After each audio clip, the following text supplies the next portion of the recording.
অতটুকু চায়নি বালিকা, অত শোভা, অত স্বাধীনতা।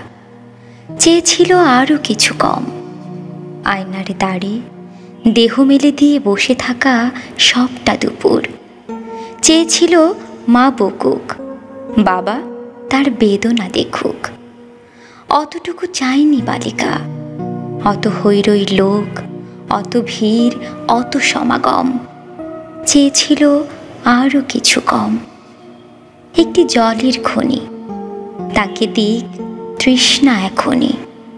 চেয়েছিল একটি পুরুষ, তাকে বলুক রমণী।